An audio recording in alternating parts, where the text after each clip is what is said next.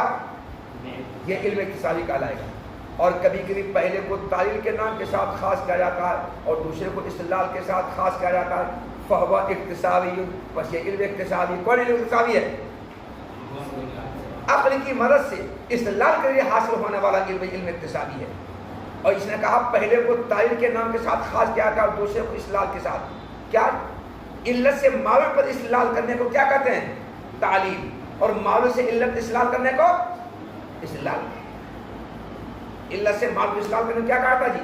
تعلیل، اور معلوم سے علم استدلال کرنے کو استدلال کہا جاتا ہے۔